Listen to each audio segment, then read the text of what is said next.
প্রকাশের বয়স প্রায় ৩৫ বছর। সে কানপুরের একজন ট্রাক ড্রাইভার। বহু বছর ধরেই সে বিভিন্ন রাজ্যে মাল ডেলিভারির কাজ করে এসেছে। কিন্তু এই প্রথমবার একটি ডেলিভারির জন্য তাকে মহারাষ্ট্রের রত্নাগিরি থেকে কর্ণাটক যেতে হচ্ছিল। প্রকাশ একাই ছিল। পথ ছিল অনেক লম্বা, তবে নদী আর পাহাড়ে ঘেরা কোঙ্কণ অঞ্চলের উপকূলীয় রাস্তা দেখতে ভীষণ সুন্দর লাগছিল। কিন্তু ধীরে ধীরে সন্ধ্যা নামতে শুরু করল। চারদিক অন্ধকার হয়ে গেল, আর সেই সুন্দর রাস্তাটাই একসময় এতটাই নির্জন আর নীরব হয়ে উঠল যে প্রকাশের মনে অদ্ভুত এক অস্থিরতা জন্ম নিতে লাগল। চারপাশে ঘন কুয়াশা ছেয়ে যেতে লাগল।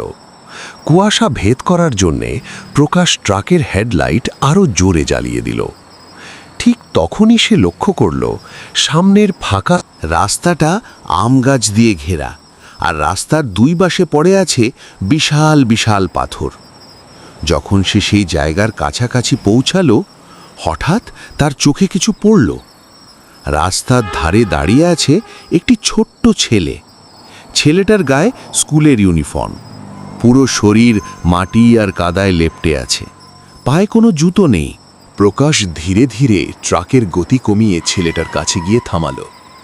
জানালার কাঁচ নামিয়ে সে জিজ্ঞেস করল, এই রাতে তুমি এখানে কি করছো?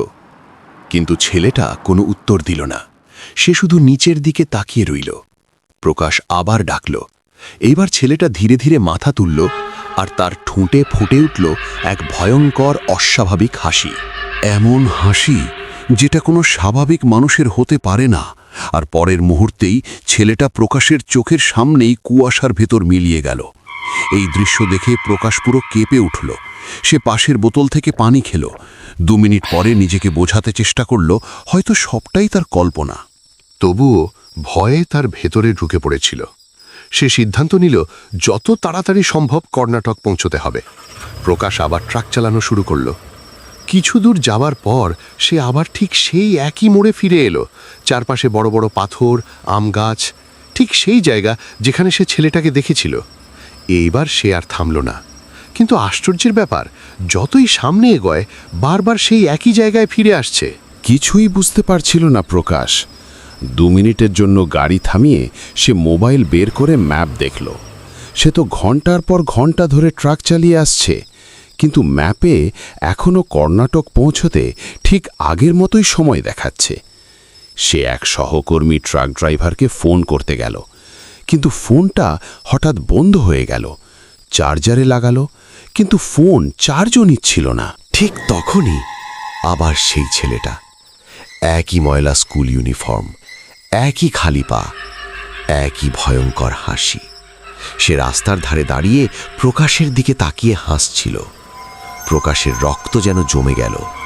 ভয়ে সে ট্রাক ফুল স্পিডে চালাতে শুরু করল। কিন্তু যে ছেলেটা কয়েক কিলোমিটার পিছনে ছিল, এক মুহূর্তের মধ্যেই সে ট্রাকের সামনে এসে দাঁড়ালো। প্রকাশ থামল না। ট্রাকটা সোজা সেই ছেলেটার শরীরের ভেতর দিয়েই চলে গেল। পেছনের আয়নায় তাকিয়ে সে দেখল রাস্তাটা একদম ফাঁকা। তখনই প্রকাশ বুঝে গেল তার সঙ্গে ভয়ঙ্কর কিছু ঘটছে। এই জায়গা থেকে তাকে বেরোতেই হবে। সে না থেমে ঘন্টার পর ঘন্টা ট্রাক চালালো, নতুন নতুন রাস্তা নিল। কিন্তু শেষ পর্যন্ত আবার সেই আম গাছ আর পাথরের রাস্তা।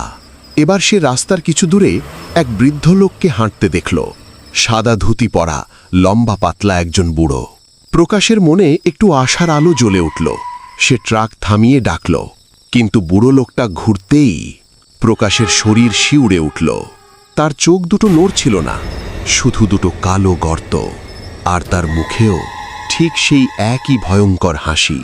প্রকাশ ঘুরিয়ে ট্রাক নিয়ে ফুল স্পিডে রত্নাগিরির দিকে ছুটল। ভাবল আগের রাস্তা ধরলে হয়তো বাঁচতে পারবে। কিন্তু 1.5-2 ঘন্টা চালানোর পর আবার সেই একই জায়গা। প্রকাশ ভেঙে পড়ল, ক্লান্ত, আতঙ্কিত, অসহায়। 7-8 ঘন্টা কেটে গেছে, অথচ রাত শেষ হচ্ছে না। পেট্রোল প্রায় শেষ, হাত কাঁপছে। সে পাগলের মতো সাহায্যের জন্য চিৎকার করছে, কিন্তু শোনার কেউ নেই। ঠিক তখনই সে দেখল সামনে আরেকজন মানুষ দাঁড়িয়ে আছে। তার পরনের জামা প্যান্ট সবই প্রকাশের মতো, উচ্চতাও একদম একই। আর কাছে যেতেই প্রকাশ বুঝল সে মানুষটা আর কেউ নয়, সে নিজেই। কিন্তু তার চোখ নেই, আর মুখে সেই একই ভয়ঙ্কর হাসি। পরের মুহূর্তে ট্রাকটা সজোরে ধাক্কা খেল, সব কাঁচ ভেঙে গেল। প্রকাশ অজ্ঞান হয়ে গেল। সকালে এক গাড়ি চালক সেই রাস্তা দিয়ে যেতে গিয়ে দুর্ঘটনাগ্রস্ত ট্রাকটা দেখতে পেল। ভেতরে রক্তাক্ত অবস্থায় পড়েছিল প্রকাশ। সে তখনও বেঁচে ছিল। তাকে হাসপাতালে নিয়ে যাওয়া হলো। 2 দিন পর প্রকাশের জ্ঞান ফিরল। সে পুলিশ আর ডাক্তারদের সব খুলে বলল। সব শুনে তারা বুঝে গেল প্রকাশের মুখোমুখি হয়েছিল কোঙ্কনের ভয়ঙ্কর চক্কা। চকবা ছলনা।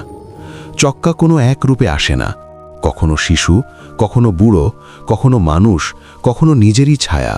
তার একটাই কাজ, রাতের পথিককে বিভ্রান্ত করা, তার রাস্তা কেড়ে নেওয়া, তাকে নিজের মায়াজালে আটকে ফেলা। গ্রামবাসীরা বলে, ছক্কা থেকে কেউ বেঁচে ফিরলেও বেশি দিন বাঁচে না। তার মন ভেঙে যায়, সময় থেমে যায়, শ্বাস ধীরে ধীরে কমে আসে। সেই ঘটনার পর প্রকাশ আর কখনো গাড়ি চালায়নি। তার শরীর মন ভেঙে পড়েছিল। কয়েকদিনের মধ্যেই হার্ট অ্যাটাকে তার মৃত্যু হয়। তাই বন্ধুরা, যদি কখনো কোঙ্কনের নির্জন রাস্তায় রাতে যাত্রা করেন, সাবধান, কোথায় যে আপনার মুখোমুখি ছক্কা দাঁড়িয়ে আছে কেউ জানে না।